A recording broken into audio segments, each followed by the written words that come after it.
Ladies and gentlemen, boys and girls, welcome to Healing Outside the Box. My name is Jean Tiberio, and I'm a nutritionist and a wellness coach. This is episode 185, and I'm calling it, What is the Chip Diet? It's not what you think. No, I don't know what you're thinking, but perhaps you're thinking, the chip diet, I can get into this. Let me see. Could it be Lay's, where I bet you can't eat just one? Or perhaps Ruffles, who have ridges? Or perhaps Cape Cod chips, where the potatoes are the size of a prune? Or maybe Pringles? And you could finally find out exactly how they get those chips to fit in that little round box, just spooning each other like that. Well, no, it's actually none of those things. The Chip Diet and Lifestyle Program is a real thing, and it began back in the late 70s. CHIP originally stood for Coronary Health Improvement Project. Now it's called Complete Health Improvement Project. Let's go back to history class for a minute.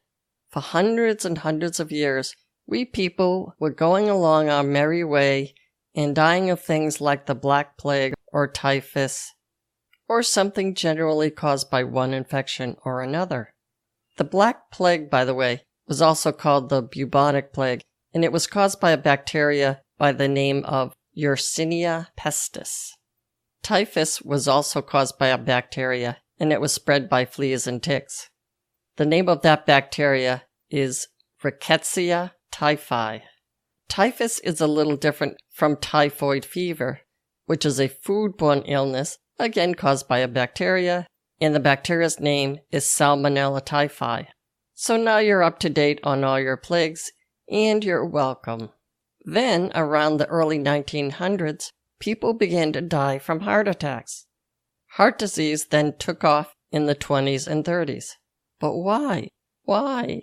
I'm sorry, I'm making fun of poor Nancy Kerrigan. Well, to figure out why, scientists looked at rich people versus poor people, including what they ate. Because the rich people had triple the coronary artery disease versus the working class and poor people, scientists started to assume that it was what the rich people were eating that was giving them the heart disease. Well, they were right. It was the old let them eat cake thing. If Marie Antoinette hadn't succumbed to the guillotine, she may have succumbed to heart disease herself, with all that buttery cake and all. So then Pritikin comes along in the 1950s.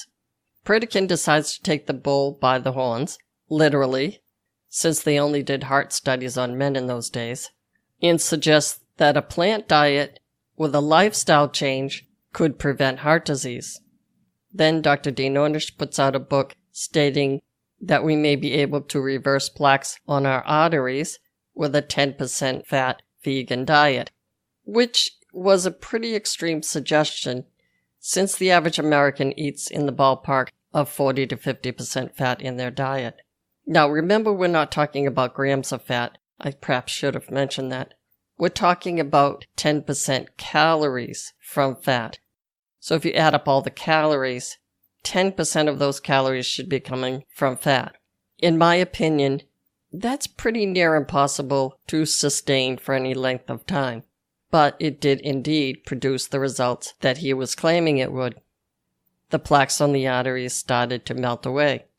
In the late 70s, Dr. Hans Diehl was working at the Pritikin Clinic and started promoting what they were calling the CHIP diet.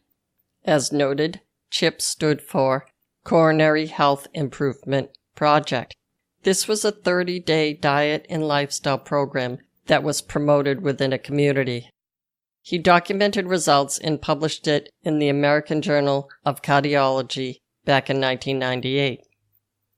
The study that was reviewed in this journal article covered 16 sessions over 4 weeks. The program included a 30-minute walk per day, but it was primarily a dietary program. It consisted of mostly unrefined plant foods, lots of fiber, and it was low in fat, especially fat from animals, low in sugar, and low in salt. There was almost no cholesterol. The researchers did not provide the actual meals, and they did not scold them if they didn't strictly adhere to the guidelines. What they did do was give them encouragement and positive reinforcement, and they were seen 4 times per week. I think that's the key. They were also recording food logs, which I find to be helpful when I'm working with people. Now, all of their numbers, their weight, blood pressure, total cholesterol, LDL cholesterol, and triglycerides also dropped significantly. But the most important numbers, I think, right now would be their fasting blood sugars. Their mean fasting blood sugar dropped by almost 20 points. This would take someone, presumably from borderline diabetes, back to normal levels. Most of the study participants were able to either decrease or eliminate their blood pressure medications.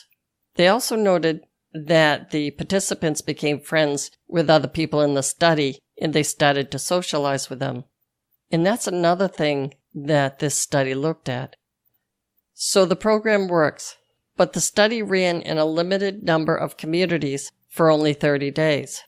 So the next question is, can we scale this type of program up so that people all over the country can benefit from these community-based programs? Of course we can, and Dr. Deal looked into doing this very thing.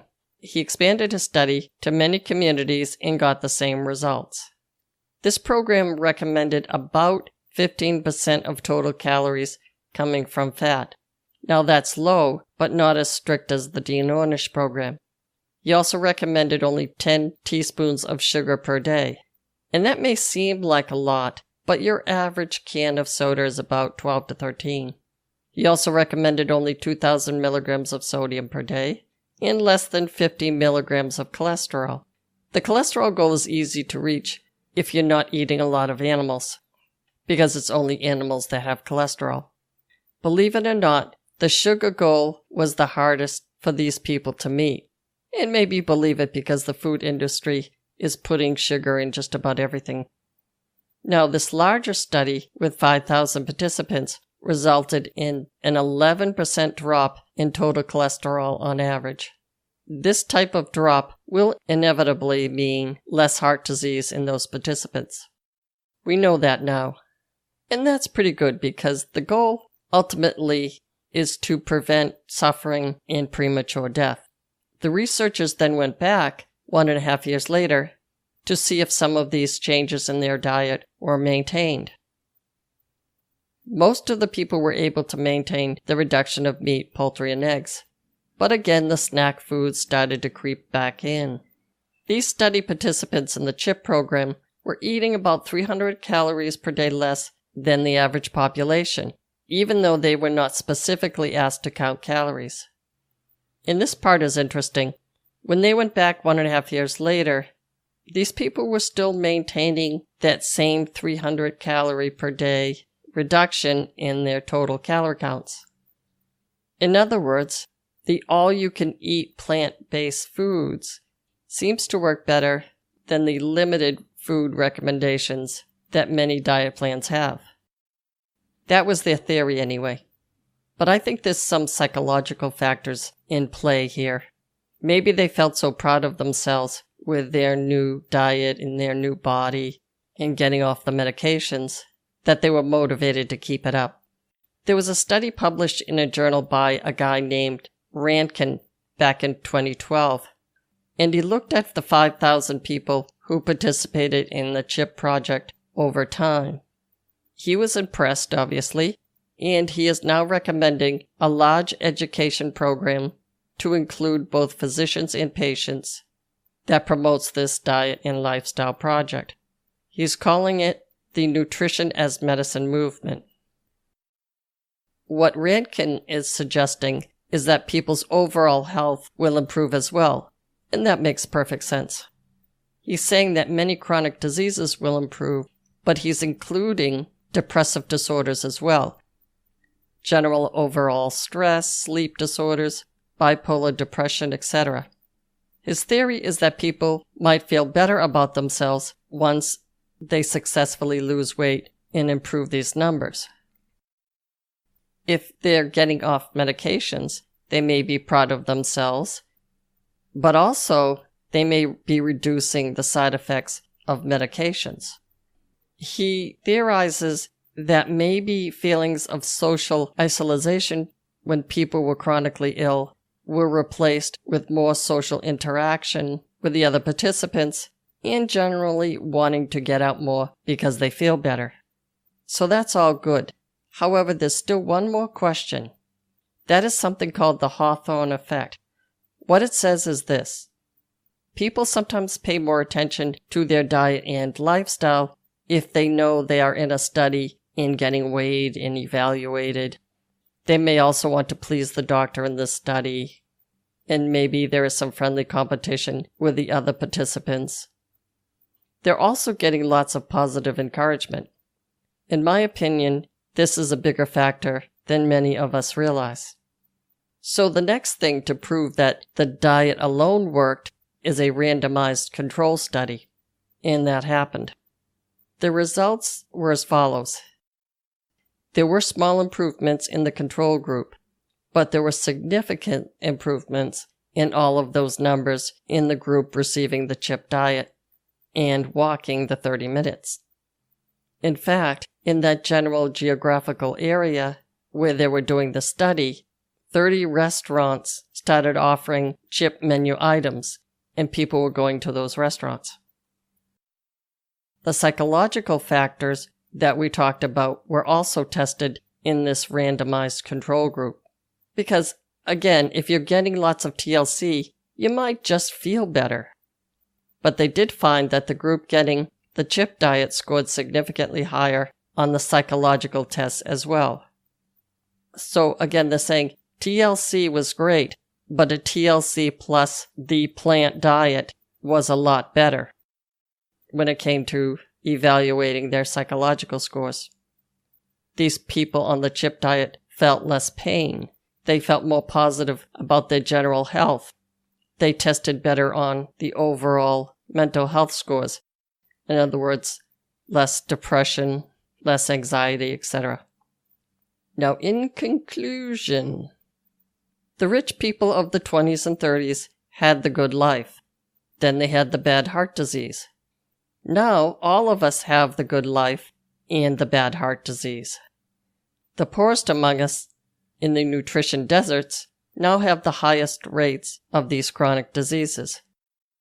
Tennessee has been called the stroke belt, and the highest rates of heart disease and obesity are in the Deep South. Well, guess what? There's also been a CHIP study that brought this CHIP diet and lifestyle program to an area in Appalachia and got the same results, meaning weight reduction, blood pressure reduction, and cholesterol reduction. So is all this nutrition education going to be too expensive? Well, they did another study, believe it or not, and found that the opposite is true. These community education programs in the hiring of nutritionists gave both the employers and insurers a better ROI than the usual doctor visits, insulin, diabetes medications, ER visits, missing days due to sicknesses, etc. The experts in this new study estimate that for the price of a single farm subsidy, the entire country and every town in it could have a running CHIP program. This proves once again, given the right set of conditions, the body is usually capable of healing itself. So perhaps we need to rethink, well, everything when it comes to diet and lifestyle management. Now that we have all kinds of choices, perhaps we should do whatever is necessary to give the choices of a healthy whole plant food diet to everyone, not just the richest 1%. That's all I have for you today. Be well and stay tuned next week for another episode of Healing Outside the Box.